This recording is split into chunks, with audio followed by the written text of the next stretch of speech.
रहे होते हैं क्योंकि ये लोग अभी नए नए कनाडा शिफ्ट हुए हैं, तो शायद इन्हें सेटल होने के लिए थोड़ा सा वक्त चाहिए। आदमी जॉब पर जाता है और लेडी घर के काम करती है। यहाँ लेडी अपने हस्बैंड के लिए मोमोज बना रही होती हैं। ये एक चाइनीज डिश है जिसे बाओ भी कहा जाता है। ये इस मूवी के मेन कैरेक्टर का भी नाम है। अब यहाँ पर ये लेडी बाओ बनाकर यानी मोमोज बनाकर अपने हस्बैंड के सामने लाती है। वो ऑफिस से लेट हो रहे होते हैं तो जल्दी से कुछ बाउस खा के चले जाते हैं। और अब जब थकी हुई लेडी वो बाओ यानी मोमो खाने लगती है तो एकदम उसे कुछ फील होता है और वो उसी वक्त उसको खाने से रोक लेती है। जब वो लेडी बाओ को अपने मुंह से बाहर थूकती है तो वो एक कटोरी में जाके गिरता है, यानी एक किस्म की बास्केट में जिसमें वो खाना लाई थी। उसमें तो जैसे जान आ जाती है। उसके छोटे छोटे हाथ और पाँव निकल आते हैं और वो रोने लगता है, बिल्कुल छोटे बच्चों की तरह। लेकिन साथ ही वो खुश हो जाता है जैसे वो उस लेडी को अपनी माँ मानने लगा हो और उसके फेस के साथ अपना फेस रब करने लगता है जैसे छोटे बच्चे अपनी माओ के साथ करते हैं। इस लेडी के भी कोई बच्चे नहीं होते तो वो इस पाव को यानी एक मोमो को अपना बेटा बना लेती है। वो बिल्कुल इसके साथ इसी तरह रहने लगती है जैसे कोई अपने बच्चों के साथ रहता है। इसका ख्याल रखती है, इससे इतना ज्यादा प्यार करती है जैसे ये वाकई इसी का बेटा हो। और साथ ही साथ वो पाव को बड़ा होते देख के काफी खुश होती थी।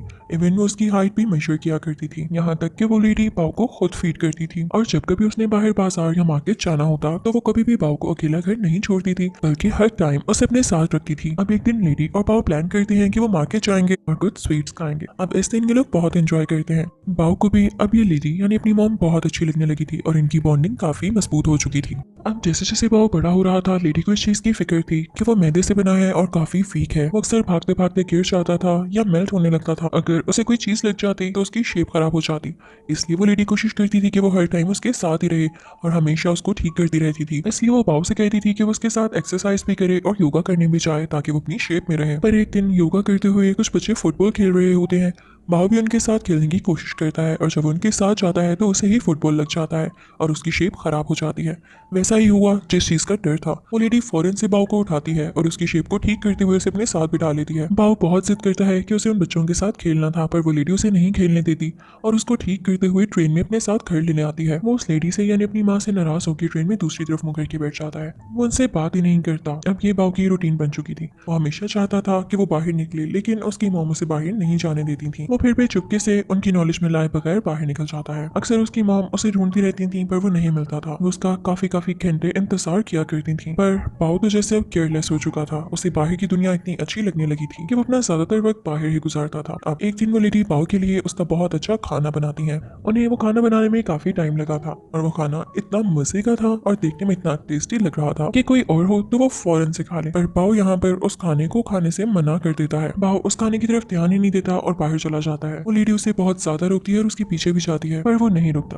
तो इस बात की वजह से उस लेडी का यानी बाव की माँ का बहुत दिल दुखता है। जो खाना उन्होंने बनाया होता है वो गुस्से में आकर उसे खुद ही खा जाती है और जब उसका इंतजार कर रही होती है तो अचानक से दरवाजे पर नोक होता है। वो लेडी जब दरवाजा खोलती है तो रात के अंधेरे में बाव बाहर खड़ा होता है और वो काफी प्राउड लग रहा था। साथ ही वो एक लड़की को अपने साथ खड़ा करता है। वो लड़की अपने हाथ में पहने हुए रिंग उस लेडी को दिखाती है, यानी बाव ने और इस लड़की ने अब शादी कर ली है बिना इस लेडी को बताए। इस चीज का इसे बहुत दुख होता है कि आज तक ये बाव से अच्छी रहती आई, लेकिन बाव ने इन्हें क्या सिला दिया। अब बाव बताता है कि वो यहाँ पर किस लिए आया था। वो अपनी माँ यानी उस लेडी से कहता है कि मैं यहाँ पे अपनी बीवी को दिखाने आया था और अब अपना सामान लेके यहाँ से जा रहा हूँ। बाव अपना सारा सामान पैक करता है और अपनी बीवी के साथ वहाँ से जाने लगता है, पर लेडी को बहुत गुस्सा आता है। वो दरवाज़ा बंद कर देती है। वो कहती है, नहीं बाव, अब तुम नहीं जाओगे। तुम हमेशा मुझसे बदतमीजी करते आए हो, पर अपनी माँ को तो छोड़ के मत जाओ ना, मैं तुमसे कितना प्यार करती हूँ। पर बाव उनकी एक नहीं सुनता और बाहर जाने वाला होता है। तो वो लेडी गुस्से में आकर उसे खा जाती है, पर जल्दी उसे इस बात का एहसास होता है कि उसने क्या कर दिया। उसने बाव को मोमो समझ के खा तो लिया, लेकिन असल में अब उसने अपना बेटा खो दिया। वो कभी वापस नहीं आएगा। इसके बाद वो काफी खामोश रहने लगती है, हमेशा रोती रहती थी।